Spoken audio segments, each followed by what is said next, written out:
2 points dropped, certainly for Chelsea, as they could only manage a 2-2 draw against Burnley. They fell behind early, but then goals from Kante and Higuain gave Chelsea the lead, but Barnes got the equaliser in the first half, and Chelsea didn't respond. It's a huge blow for Sarri's side, Craig, and their aspirations to finish in the top four, because when we looked, of course, a lot at their running, this was a 3-point banker, but they just didn't turn up. That second half performance, they didn't get it done. Well, particularly after Man United's performance at Goodison and Arsenal's performance at home against Crystal Palace.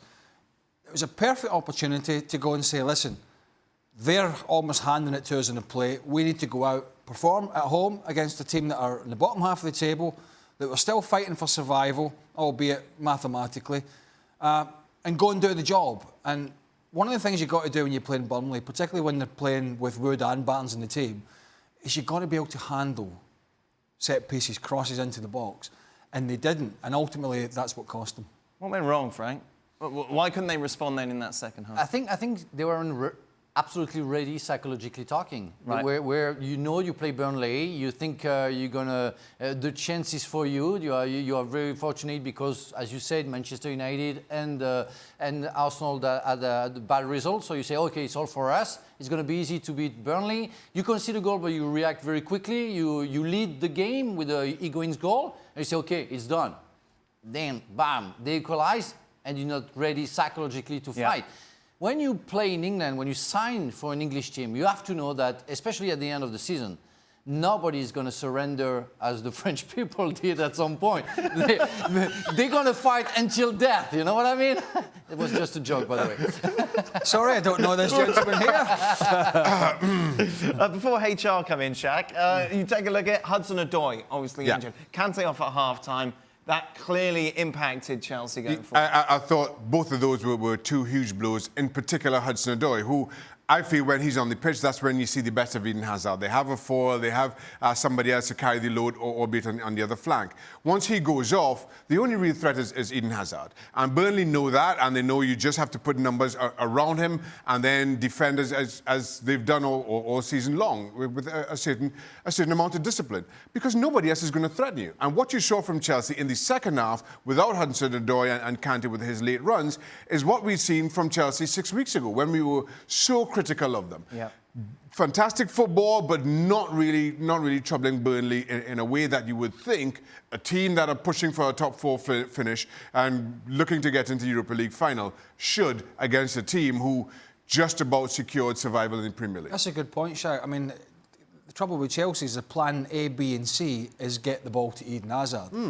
And when A fails, it's get the ball to Eden Hazard. And when that fails, it's still the same, get the ball to Eden Hazard. And everybody's sort of waiting on this guy who has had a good season, but is carrying so much weight on his shoulders of quite a few that haven't performed consistently.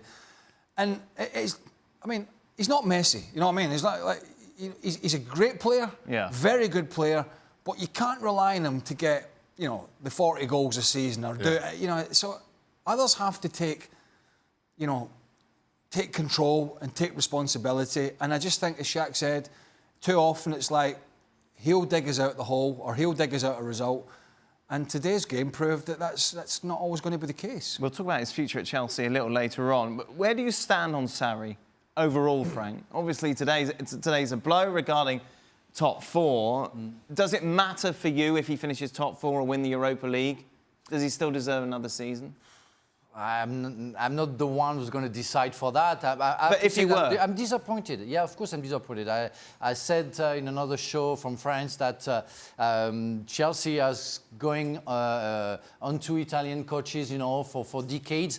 And I wonder when they're going to try maybe something else, but to see maybe something, another football. Kante won the title, Frank. Yeah, of course, and it works. And Di Matteo won the Champions League, and Ancelotti, they're all fantastic. But I think you want to... You want a French coach? No, that's not true. No, it's not true. No. Even in France, we don't want French coach. Can you imagine? In order to understand the English football, you have to understand also the culture. And I think if you are an Anglo-Saxon if you have an Anglo-Saxon culture, you will be, I think, a better coach in an English club. And I think at some point there is a lack of understanding of the football from Sarri, but from others, and it's why sometimes they miss the step. To answer your question, from my end, does he deserve the sack if he gets them in the top 4 or Champions League football via the Europa League? Yeah. I think the answer is no. Right. Well, I'm pretty sure the answer is no, to be quite frank. I think that would be harsh. However, that doesn't mean that I'm convinced personally in what he's trying to do, right, on the field and with the personnel he's got. However, if he did get them into that position, I think, it would be harsh not to give him another 12 months at least. I agree. Saying that, I think Sarri's been a whole lot better over the last few weeks, where he's introduced Hudson-Odoi and Loftus-Cheek, which, we were questioning why wasn't he when they were doing so well in the Europa League. I think what you've seen over the last few weeks is enough to suggest at least another 12 months. So the big question now is who is going to finish in the top 4? None of them won, did they? Last 48 hours? No. None of them. Spurs lost. obviously lost. Chelsea drew. Arsenal lost. United lost. So it's kind of... Listen, if we drag up that who's remaining to play graphic, I'm going to...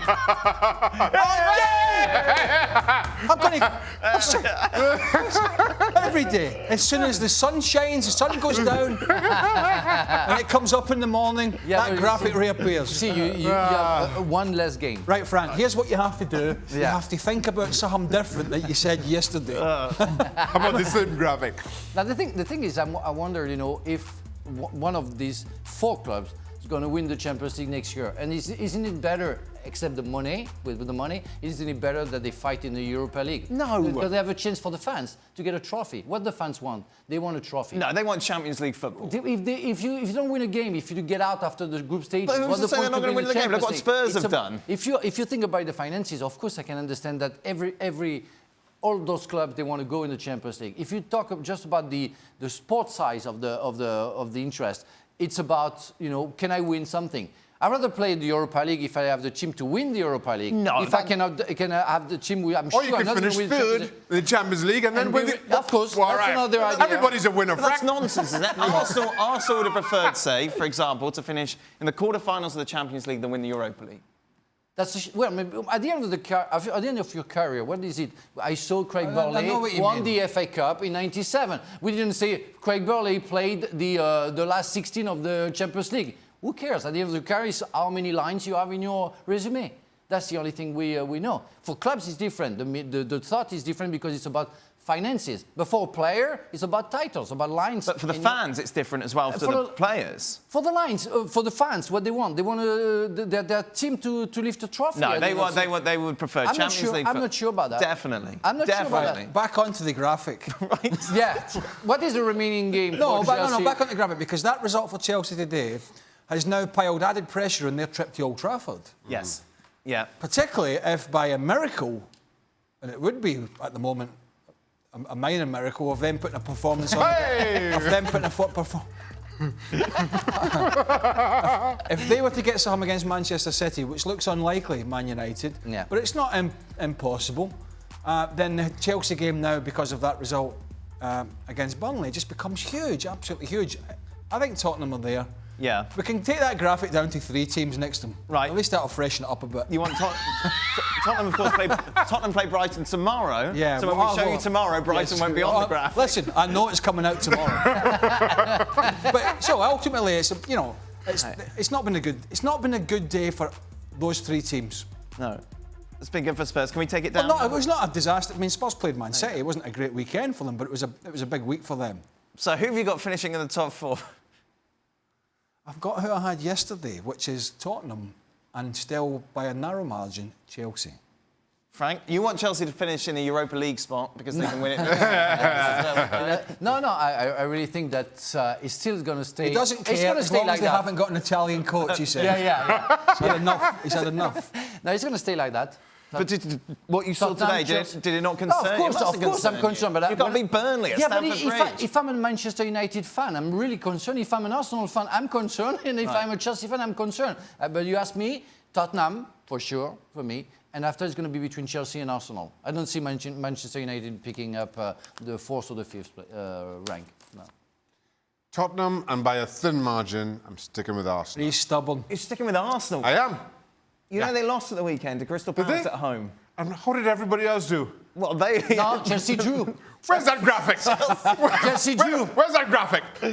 No, but Chelsea I'm didn't do. sticking with what you saw Arsenal. yesterday. Does that not I concern am you? sticking with Arsenal, Why? Dan. Because I'm stubborn. Shaka, that's I've not a had reason. Arsenal for the last few weeks. I'm sticking. He has the right to be wrong. He does it very well. Yeah. He's made a career He of it. believes in it. Yeah, most I'm definitely. sticking with it. For more, sign up now for ESPN Plus.